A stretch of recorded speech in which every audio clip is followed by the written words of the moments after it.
कश्मीर समस्या के हल के लिए हुर्रियत को शामिल करने का पाकिस्तानी दबाव क्या भारत के लिए किसी खतरे का संकेत हो सकता है? क्या अलगाववादी नेता मोदी सरकार के लिए परेशानी का कारण बन सकते हैं? देखिए, ये बहुत ही सुंदर और बहुत ही इस वक्त का इंपॉर्टेंट ज्वलंत प्रश्न आपने पूछा है, मगर राष्ट्र की सेवा के लिए मोदी तत्पर हैं, इस बात में कोई दो राय नहीं। अब बात करते हैं कि पाकिस्तान के अंदरूनी हालात की। मैं तो कुंडली के माध्यम से रोग बताता हूं, मैं तो कुंडली के माध्यम से देश की परिस्थिति बताता हूं, चाहे वो आर्थिक हो चाहे वो राजनीतिक हो। अब हम पाकिस्तान की कुंडली का जब हम अध्ययन करते हैं, नवाज शरीफ की कुंडली का अध्ययन करते हैं, तो वहां पर अन्ना हजारे जैसा एक बहुत बड़ा मोमेंट इमरान खान लेकर बैठे हुए हैं। वहां पे मौलाना कादरी जो है वो रहते तो कनाडा में है, मगर इमरान के साथ में हाथ मिलाकर वो इस्लामाबाद के वो जोन में बैठे हुए हैं। यहाँ पे वो नहीं बैठ सकते जैसे अन्ना हजारे रामलीला मैदान जंतर मंतर पे बैठते थे। बिल्कुल उसी स्तर पर एक पाकिस्तान के अंदर एक जो गृह युद्ध चल रहा है, पहले तो उसको उन्होंने ठीक करना है। इमरान खान की कुंडली का या मौलाना कादरी की कुंडली का जब हम अध्ययन करते हैं तो एक बात पहले सबसे ये सामने आती है कि पाकिस्तान को अपने गृह युद्ध से, अपने घर की लड़ाई में अपने आप को बाहर निकालना पड़ेगा। इमरान खान और मौलाना कादरी इतने प्रबल हो जाएंगे आगे आने वाले दिनों में कि मियां नवाज शरीफ की कुंडली में शुक्र में राहु चल रहा है 2017 तक, कहीं ना कहीं उनको इस्तीफा देना पड़ सकता है और अलगाववादी लोगों जो संगठन है उनका हाथ पकड़ना पड़ सकता है। मैडम, अब बात करते हैं कश्मीर के अलगाववादी लोगों की। वहां पे बैठे हुए आईएसआई के लोग, जैशे मोहम्मद या अलकायदा के लोगों के साथ में जो पाकिस्तान के लोगों ने वार्ता की, हिंदुस्तान ने कहा था कि बिल्कुल वार्ता मत करिए। क्यों माने वो हमारी बात? उनकी अपनी सरकार है, उनकी अपनी डेमोक्रेसी है, उनकी अपनी डिक्टेटर है, अपने घर में वो जो भी करना चाहते हैं करेंगे। मगर हमारी वार्ता को उन्होंने ठुकरा दिया। हम नहीं चाहते थे कि वो ऐसे अलगाववादी नेताओं से बात करें, हमारी सुझाव था उनको। और यहां पर भी हमारे अलगाववादी नेताओं ने कहां हमारी बात मानी, वो तो जाकर बैठ गए पाकिस्तानी एम्बेसी में। इस वक्त चांदनी जी दो बातें ध्यान में सुन लीजिए।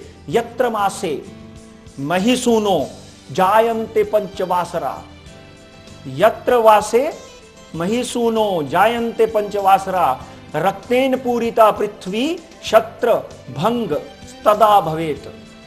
जिस महीने में 5 मंगलवार आते हैं, उस महीने अगर वो शनि के साथ में मंगलवार बैठा हुआ है तो पृथ्वी में शस्त्रों के साथ युद्ध होता है, आतंकवादी घटनाएं होती हैं, किसी बड़े नेता के ऊपर प्रहार होता है और पृथ्वी जो है रक्तेन पूरिता पृथ्वी, यानी रक्त के साथ में पृथ्वी को नहाना पड़ता है।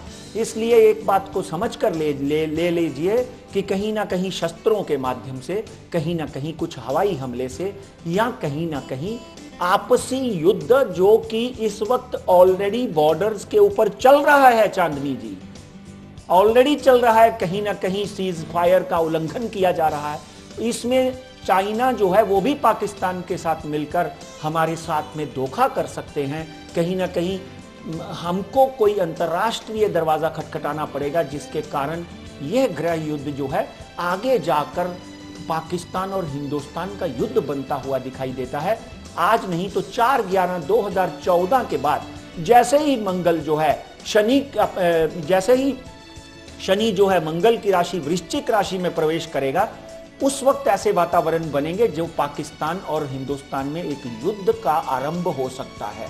पाकिस्तान और चीन में युद्ध का आरंभ हो सकता है, क्योंकि जब जब शनि मंगल की राशि में गया है, चाहे वो 61 है, 64 है, 72 है, ये वॉर्स की बात कर लीजिए, जब जब गया है, या तो अमेरिका ने ईरान के ऊपर हमला किया है, या अमेरिका ने अफगानिस्तान के ऊपर हमला किया है, या अमेरिका ने इराक के ऊपर हमला किया है, तो युद्ध का वातावरण पूरे विश्व में बनता है। जैसे मैंने पिछले कुछ शोज में कहा है कि लघु युद्ध जो है पूरे जैसे इंटरनेशनल तौर पे कोई युद्ध बनते हैं, इस तरह के युद्ध के वातावरण भी बन सकते हैं। आज अल हमजा इजराइल के साथ लड़ रहा है, इराक में आईएसआई रोज हमले कर रही है, हिंदुस्तान और पाकिस्तान के बॉर्डर्स के ऊपर पूरी तरह से तनाव बना हुआ है। तो कोई भी न्यूज़ यहाँ पर अल बगदादी अपने राग अलाप रहे हैं, तो पूरे विश्व में शांति नहीं है।